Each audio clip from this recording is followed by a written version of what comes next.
Good morning. Just show me how to plug in an external drive. So this morning we're going to work on plugging in external drives. This could be an external hard drive, this could be a thumb drive, a USB drive. There's lots of different names for them, but the point is, one way to keep your computer clean is to move unnecessary files to external drives. It's a way to protect them, have them backed up, keep them from bogging down your system, that kind of thing. So what we're going to do is I'm going to plug one in right now, and I'm going to be plugging an external drive into a USB port. And I don't know if you heard the sound, but Windows 10 kind of does some beeping when it gets plugged in. Now, the very first time you plug in an external drive, the system is actually going to load that software and go find that particular device and make sure that it has all the software it needs to run that particular device. It may also pop up a little message down here in the bottom right-hand corner that says, hey, what do you want to have happen when this device is plugged in? Do you want it to open up? Do you want it to play? What do you want it to do? And the message goes away fairly quickly, but you don't need to worry about it. It'll come up the next time if you haven't selected something. And even if it, if nothing happens, you still can go and find that particular drive. Now, in particular, with this drive, I have it pop up to show me what files are available to me. And so you'll see them all listed here. And again, remember at the bar at the top, you can sort according to alphabetical. And again, I've put 01 and 02 at some things up at the top that will always be at the top so I can find them. You can also click date modify so you can find out the most recent things that are been added to this drive and older things. All right. Now the next thing that I want to show you is, well, how to get to it if this box doesn't pop up. Let's go down here to the left Windows icon and left click it. You'll see you got the power, you got the settings, you got pictures, documents. I want you to click on documents because what that does is it pulls up a dialog box of your computer. And down here on the left-hand side, you see this slider bar. This kind of shows you everything that's going to be available to you. And I'm going to click on local disk C here. And local disk C is traditionally your local computer. That's why they call it local disk. It's the actual computer that you are working with. I'm going to come up a little higher, and I'm going to click on this PC. So this PC is now going to show me what things are available in this PC, and it's got things like my desktop and my downloads and my pictures and my documents and music. But down here, do you see where it has two devices? Local C is again my local computer, my actual computer, and then here on the side is the external drive that I have added. Now it could have a different letter designation. This one's designated D, and that just happened automatically. It just labeled it that. But depending on how many things you've attached, this can be D, E, F, G, etc. And it doesn't matter, but generally know that C is your actual computer, and you want to just be aware of that.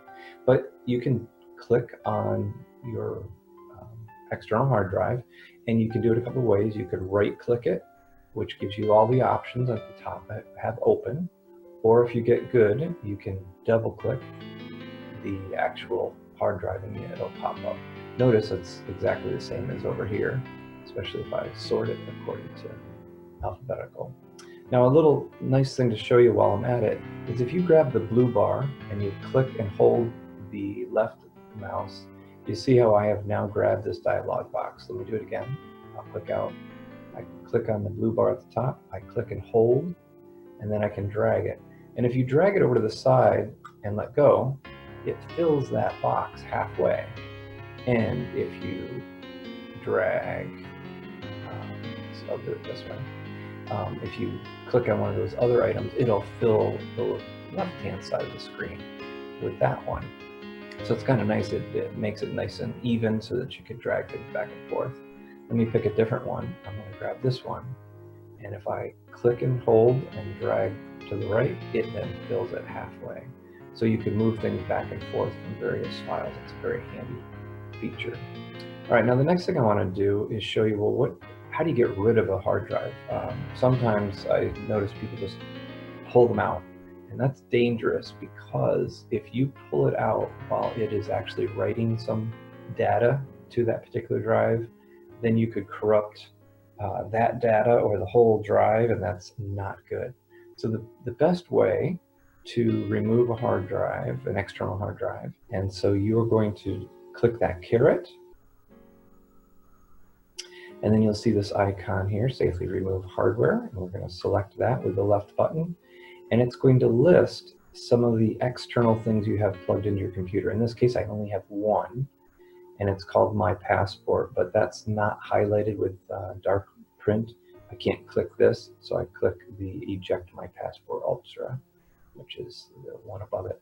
If you had more than one thing plugged in, you'd have several there. So I'm going to click that, and you're going to wait, and it might take a minute depending, and then it should give you this message, safe to remove hardware, and then you can just unplug that external drive from the USB port.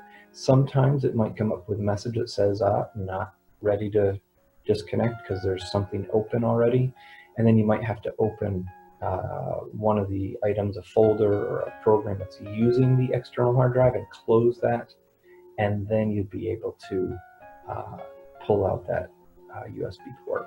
Just for fun, let's click on this caret again. Notice that icon is no longer there, and that's because it's been safely removed. So there's how to plug in or unplug an external hard drive. So you see this caret down here. We're going to click on that again. There's our icon for the external drive. I'm going to select that with my left click, and then select again the Eject My Passport Ultra with my left click.